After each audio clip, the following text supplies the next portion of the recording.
നമസ്കാരം. റാഫ്റ്റോക്ക് ഫുട്ബോളിലേക്ക് എവർക്കും സ്വാഗതം. ഫൈനലിൽ സ്പെയിനിന് അർജൻറ്റീനയെ കിട്ടണം. വാവ്, ഇപ്പോഴേ സ്പെയിന് ഫൈനൽ ആഘോഷം തുടങ്ങുകയാണെന്ന് തോന്നുന്നു. സ്പാനിഷ് മീഡിയാസ് ആ രൂപത്തിലാണ് കാര്യങ്ങൾ കൊണ്ടുപോകുന്നത്.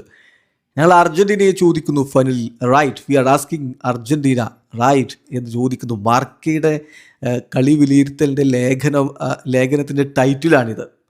സ്പെയിനിന് അർജൻറ്റീനയെ വേണം ഫൈനലിൽ. വി വാണ്ട് അർജൻറ്റീന റൈറ്റ് എന്നവർ ചോദിക്കുന്നു.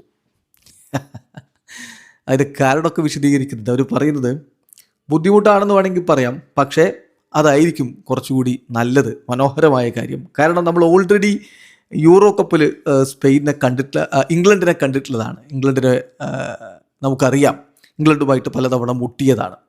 അപ്പോൾ അതുകൊണ്ട് തന്നെ അത് വേണ്ട. അതിനേക്കാൾ നല്ലത് എഗെയിൻസ്റ്റ് മെസ്സിക്കെതിരെ വേൾഡ് കപ്പിൻ്റെ ഫൈനൽ കളിക്കുക, against the craziest fans in the world, ലോകത്തിലെ ഏറ്റവും ക്രേസിയസ്റ്റ് ആയിട്ടുള്ള ആരാധകർക്കെതിരെ ഫൈനൽ കളിച്ച് ജയിക്കുക. അതിൻ്റെ ഒരു സന്തോഷം, ഹരം വേറെ തന്നെയാണ്.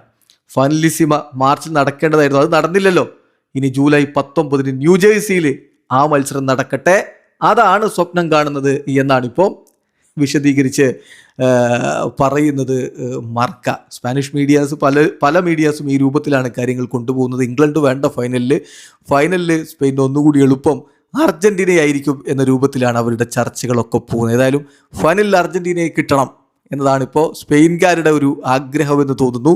അതെന്ത് സംഭവിക്കുന്നില്ല കാത്തിരുന്ന് കാണാം. ഏതായാലും അവരുടെ കോച്ച് ലൂയിസ് ഡി ലാഫ്യൂവിൻ്റെ ഫ്രാൻസിനെ തോൽപ്പിച്ചതിന് പിന്നാലെ പറഞ്ഞ വാക്കുകൾ കൂടി ഇതിനോട് ചേർത്ത് വായിക്കണം.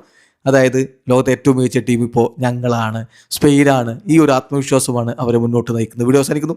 ഫുട്ബോൾ ലോകത്തെ കൂടുതൽ വിശേഷങ്ങളുമായി റാഫ്റ്റോക്സ് എത്താം.